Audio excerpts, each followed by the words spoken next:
Good morning to you. Hi, it's Father Roger Butcher here. Welcome to our online assembly. I'm joined with the wonderful Mrs. Ginny Butcher. Hello. Today we're going to look at the subject of Epiphany. Epiphany, because the church celebrates and is still at the time of Epiphany. Epiphany sounds like a complicated word, doesn't it? It sounds like a hard word to understand. And that's because it's a Greek word, so we're not used to using it. But the word epiphany means to appear, or it may mean to shine a light on something. So that's what epiphany means, to appear, to shine a light on something. And epiphany in church is often centred around the kings. So here is our nativity scene. And we have an angel, we have shepherds. We've lost a shepherd, I notice. They go missing every year. They do. There's only two shepherds. Animals, we've got the animals. And then we've got our three kings. And our three kings, Jesus appears to the three kings, and the three kings represent the world. They represent the world. At Christmas time we set up the nativity scene, and I realised that somebody crucial was missing. Can you see who's missing? There is a bit of a big gap in the middle in front of the angel here. I wonder who could be missing. There is, isn't there? We seem to have lost Jesus. Oh dear. We've got no idea where Jesus has gone. He was in the box when we placed him in there last Christmas, and now he's missing. So we set up the nativity scene without Jesus, and we thought, well, no one will know. It's fine. It doesn't matter.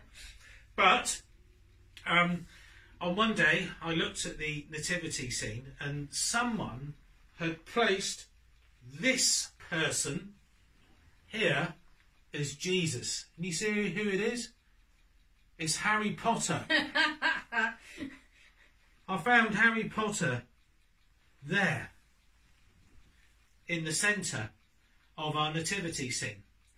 And at first I was a little bit cross, but then I realised that of all the characters they could have chosen, they chose Harry Potter. And actually Harry Potter makes some sense, I think, because Epiphany is very much about shedding light, to appear. To appear is to have something come into light. So in other words, it's this. It's like a torch. A torch, we use a torch as light to shine on someone or something. There we are. And shine a light on me, look, as well. So you could say that instead of Harry Potter, we could use light. Jesus is the light of the world. He appeared to the kings. There we are. That makes some sense as well. Epiphany is light, to shed the light to appear. And of course, Harry Potter, exactly, he does this, doesn't he? Yeah. With his spells. His spells are like light. They come out of his wand. There's his wand, and the light goes out. He's famous for one really big spell. Is it the Patronus? Yes. It is, isn't it? Yes. With the I can't remember what the animal is now that he casts, but it's it's like a deer or something. I can't remember now. Mrs. Butcher's very annoyed because she's a Harry Potter fan. I can't remember. So look, our reminder, it's a deer. It is a deer. A stag. Oh, well done. I was just testing Father Roger, really. And this stag, do you remember the stag goes galloping out? It's a big stag all lit up in light. Yes. And it gallops, doesn't it? Yes. Along into the darkness. Yes. Do you remember? Yes. And it lights up the darkness and pushes the darkness away. There we are. That's why Harry Potter makes sense as a substitute for Jesus. Because he's someone who brings light into the world and pushes the darkness away. Just like Jesus does. Jesus is the light of the world. There we are. If I do this. There we are. There's light. It pushes away darkness. It makes things appear. So Epiphany is really about bringing about light on something. So Can you think, so it's thinking time now, we have to put our thinking hats on.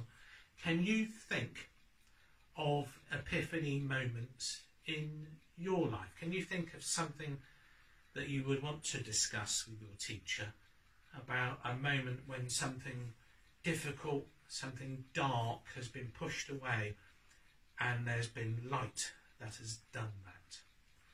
Have a think about it. It is a tricky question, I know, but have a think about it with your teacher. What light in your life has come in to push away darkness? What light in your life has come in to push away darkness? Have a discussion with your teacher.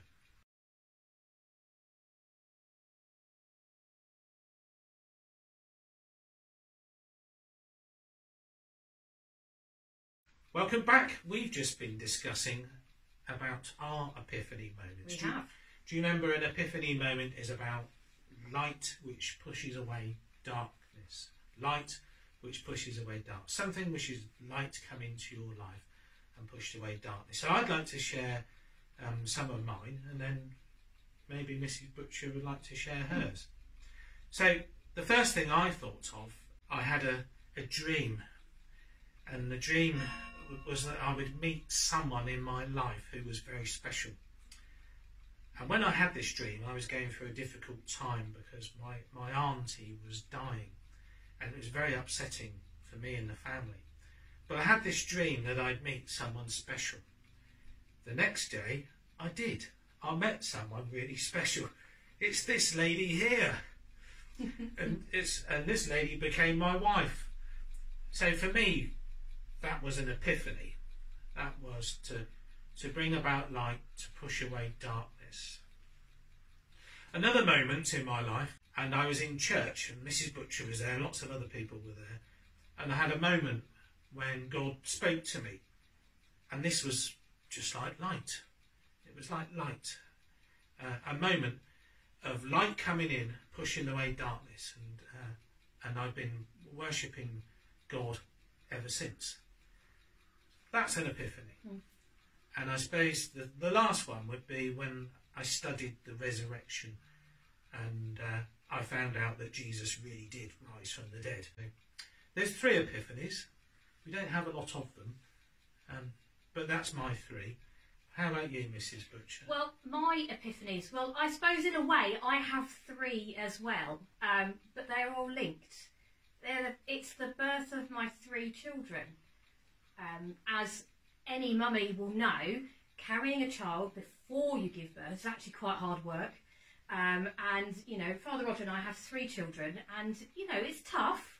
You're working and trying to run your house, but the moment the child is born, all that difficulty and hurt and dark thoughts about how hard it's been are lifted, and you get that light moment, that joy, when you see your newborn baby. So for me, I had 3, because I have 3 children. Thank you very much.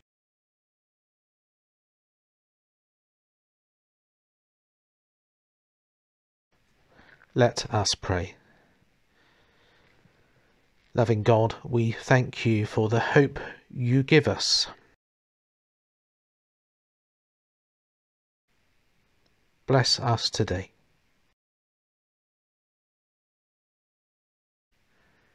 Help us to live holy and good lives.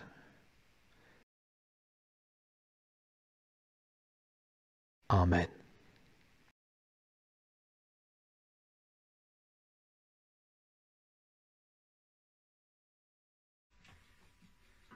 This little light of mine. This little light of mine, I'm gonna let it shine. This little light of mine, I'm gonna let it shine. This little light of mine, I'm gonna let it shine. Let it shine, let it shine.